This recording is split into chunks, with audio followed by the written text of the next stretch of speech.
posté et retweeté. Il y a quelques années, j'étais tombé sur une offre d'emploi, je pense que c'était l'AFP ou je ne sais plus, qui cherchait un journaliste TikToker. Quand j'avais vu ça, j'avais plus ou moins rigolé parce que je me disais, qu'est-ce qu'un journaliste TikToker? Alors que maintenant, pour recruter un journaliste, il faut qu'il ait ses compétences, il faut qu'un journaliste qui sait créer des contenus et tout ce qui va avec. Donc c'est dans la même dynamique que l'intelligence artificielle est venue.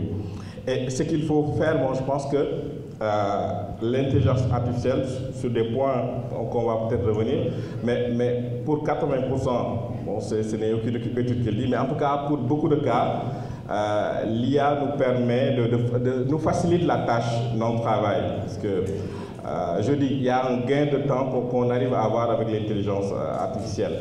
À l'école, je n'aimais pas la presse écrite parce que quand il fallait retranscrire, je me disais que c'était un travail très chronophage. Ça te prenait une interview de 30 minutes, si vous voulez, le transcrit, ça peut te prendre des jours. Maintenant, il y a des outils fantastiques, notamment Notebook LM que j'utilise et que je suis par le biais de Cheikh Tidiane qui est ici. Une interview de 30 minutes, d'une heure de temps, peut être retranscrite en 1 minute. Ce qui fait qu'en fait, il y a un gain de temps énorme qu'il y a avec l'IA. Mais également, même les journalistes qui sont dans l'investigation, parce qu'en fait, l'IA a redéfini la collecte de même que l'investigation. Parce que en 2021, quand le consortium international de journalistes avait fait une enquête exceptionnelle sur les Pandora Papers, qui était un scandale sur les évasions fiscales, mais ils avaient traité 12 millions de documents. Imagine 12 millions, comment on fait maintenant? Avec 12 millions sans l'IA, ça te prend une carrière, quoi. C'est-à-dire c'est du début jusqu'à la retraite si on veut le transcrire sans l'IA. Ce qui fait que ça donne tellement d'avantages dans la pratique, ce qui fait que les journalistes en ont besoin. Un autre exemple, je peux donner facilement. Pendant la campagne, pendant les élections législatives, j'animais une rubrique qui s'appelait Zapping de la campagne. À l'époque, on n'avait pas de studio pour enregistrer. C'est-à-dire, je le faisais avec mon téléphone, mais il y a un outil qui s'appelle Adobe Podcast, je l'utilisais. On avait l'impression que j'avais enregistré la voix dans un studio. C'est-à-dire parce que c'est tellement bien optimisé, ce qui fait qu'il y a tellement d'avantages que l'IA présente. Et pour ChatGPT, c'est-à-dire tout le monde, ce qui est drôle, c'est que quand tu parles d'IA, en général, les gens pensent automatiquement que c'est... Mais il y a tellement, même pour ChatGPT, si vous en parlez, ça corrige les articles, ça corrige très facilement. Tu écris un article avant de le soumettre à tes supérieurs. Tu dis que corrige-moi les fautes de syntaxe, les fautes de grammaire, d'orthographe.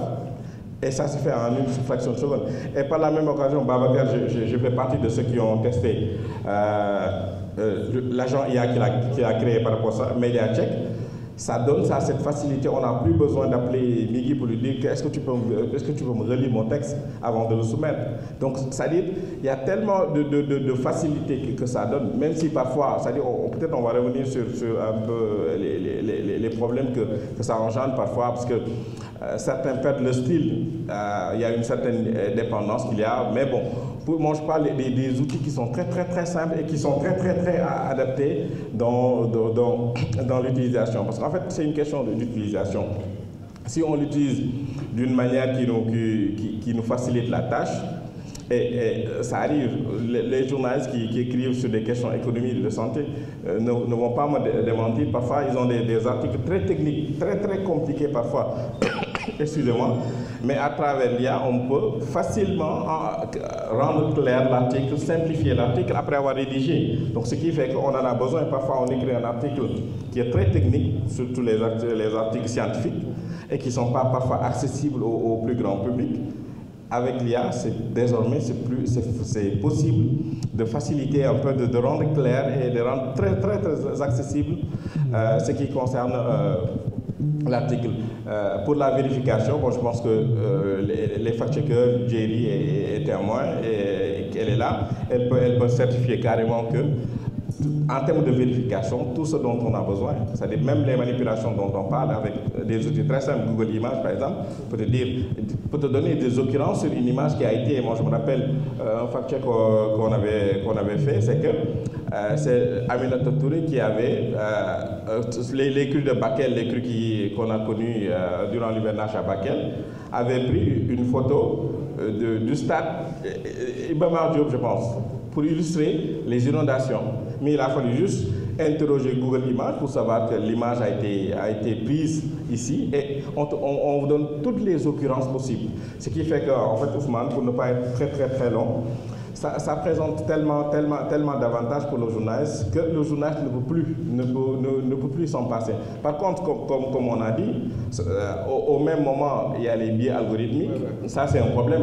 On sait que c'est une machine, comme on dit, c'est un outil. On peut lui demander quelque chose sur Ousmane qui te donne un truc sur Migui Marem. Donc, c'est en fait, il faut faire très attention. C'est-à-dire, heureusement que l'IA n'est pas si parfaite parce que sinon, le journaliste n'aura plus son sens d'exister. Parce que, heureusement, l'IA n'a pas l'esprit critique, parce que le journaliste, en fait, a besoin d'avoir un esprit critique, mais également une conscience professionnelle qui lui permet de ça.